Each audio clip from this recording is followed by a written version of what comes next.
ছেলেরা স্কুল চলে গেছে, এবার কি করব ভাবতে ভাবতে ভাবলাম দাঁড়ান একটা ড্রেস কিনেছি, একবার ট্রাই করি। এ মা, চেঞ্জ হলো না তো। যা নাও হয়েছে। আচ্ছা, এটা আমি না মিশো থেকে কিনেছি।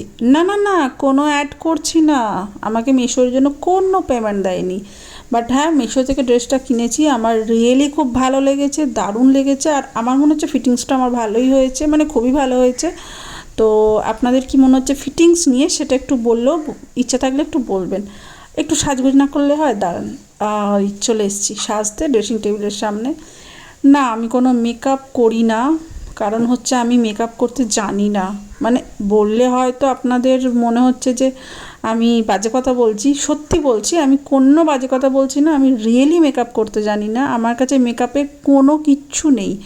না মেকআপ বা আইশ্যাডো বা আরও কী কী সব যা যা লাগায় আর কি, মানে মেয়েরা মেকআপ করে না বা জানে না এটা বললে খুবই হাস্যকর, বা হয়তো ভাবে ন্যাকামো করছে।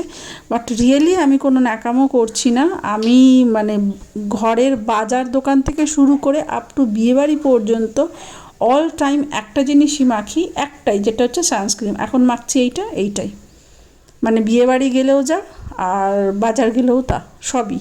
বিয়েবাড়ি বা কোনো অনুষ্ঠানে গেলে এর মধ্যে একটা জিনিস অ্যাড করি, সেটা হচ্ছে একটুখানি ফেস পাউডার থুপে নিই, ওটা একটু থুপে নিই। আদার্স টাইমে অল টাইম ঘুম চোখ খোলা থেকে রাত পর্যন্ত ওই সানস্ক্রিনটাই মাখি, আর ওটাই আমি রাতেও মাখি। অবাক হওয়ার কিছু নেই বা হাসারও কিছু নেই, আমি মাখি। কি করব বলুন, সবাই তো মেকআপ করতে পারে না, আমি জানি না বলে করি না, আমার কাছে ওই কারণে আমি কিছু কিনিও না কখনো। তো যাই হোক, ক্রিম ট্রিম তো থুপে টুপে মেখে টেকে নিলাম, এখনও থোপাটা হয়নি। তো ভাবলাম এর সাথে একটুখানি কাজল টাজলও তো পরে নিই, যেহেতু একটু সেজেই যখন নিয়েছি বা ড্রেসটা পরেই নিয়েছি, 2-4টে রিলস বানিয়েই নেবো। ছেলেরা ঘরে নেই, টাইম আছে, তো কি আর করা যাবে, একটু বানিয়ে নেবো।